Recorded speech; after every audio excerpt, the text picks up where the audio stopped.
The definition of the word ineffable is incapable of being expressed in words. It can be in a good way or a bad way.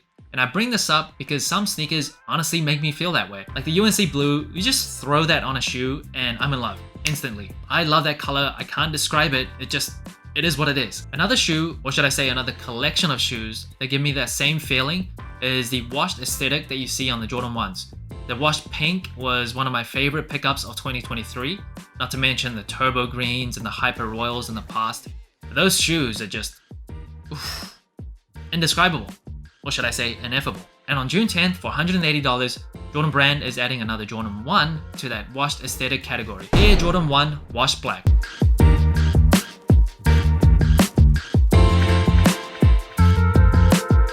This shoe, some people call it the Washed Heritage, some people call it Washed Black. Nike.com, it does say black and smoke gray, so it doesn't say washed anything.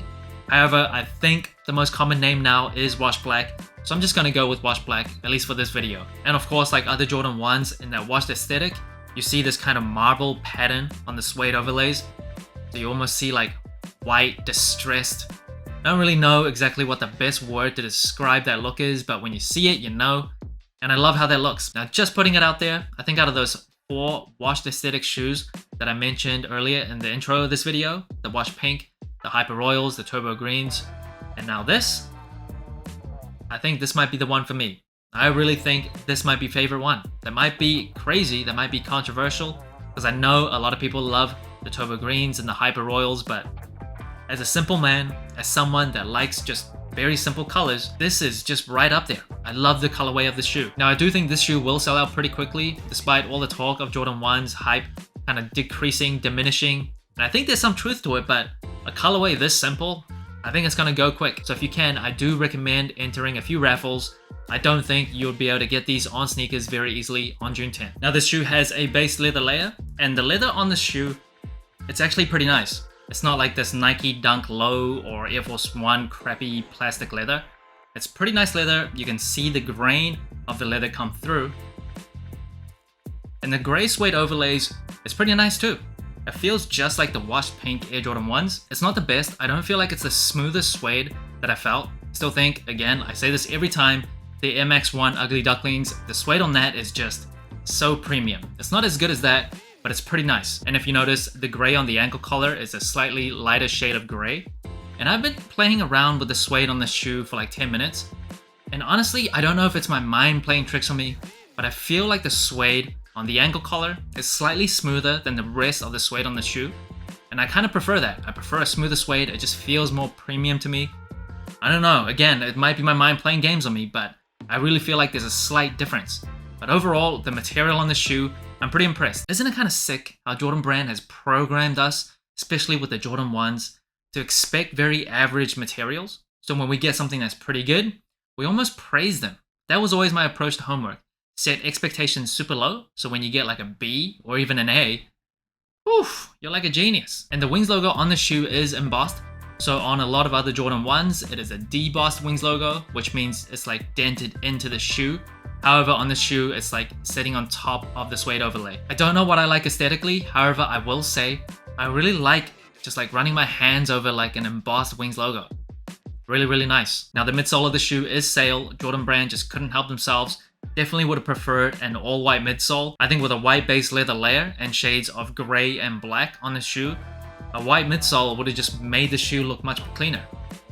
But it's the 2020s, apparently it's the decade of sail. And like every other Jordan 1, this shoe comes with a rubber cup sole with a Nike Air unit on the heel. And of course the traction on the Jordan 1, iconic, legendary, not much more to say about that. Definitely not traction I would play in 2023, especially on a dusty court.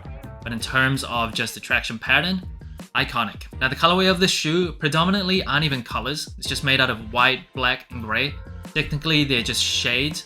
However, the only hint of color you see, at least on the upper sole, is that fire red on the Nike Air tag on the tongue. I love how that looks. I think it really makes the shoe pop, and because of the limited use, you can even notice it even more. I love it. Love how they use that. And the only other place you see that same fire red is actually on the insole. On top of the white insole, you see the same red Nike Air branding. Now the shoe does come with black extra laces. While I do appreciate them throwing that in there, I think I still prefer the white default laces. However, I don't think you can really go wrong with the black laces.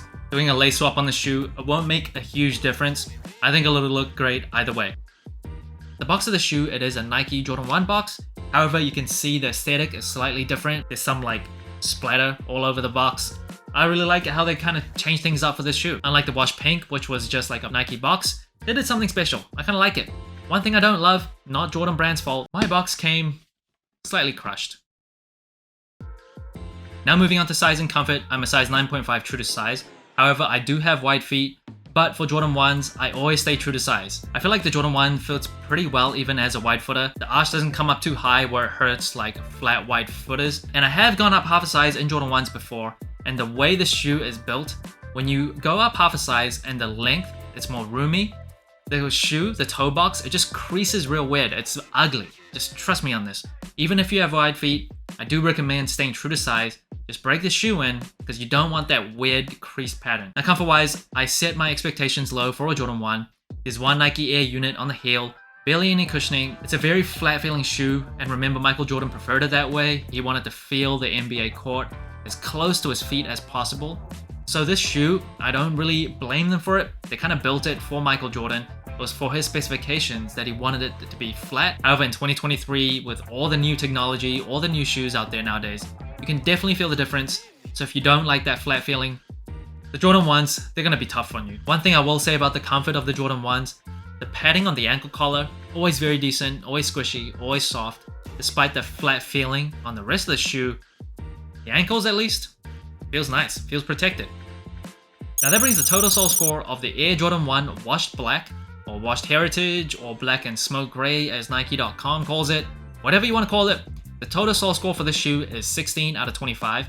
Actually, the same exact score as the Jordan 1 Washed Pink. And this shoe, just like the Washed Pink, is an example of how the score doesn't really tell the full story of the shoe. So the sole score is a total of 5 metrics, and each metric is viewed in a vacuum by itself in isolation. But again, like I said at the beginning of the video, a lot of sneakers give you that intangible and ineffable feeling where you can't really describe why you love a shoe. So despite this having a lower sole score than other shoes that I've reviewed, emotionally, just intangibly, just instinctually, this shoe is one of my favorite pickups of 2023 today. Colorway wise, I think it's perfect. As someone that likes subtle, more muted shoes, you can't really go wrong with white, gray, and a tiny bit of fire red.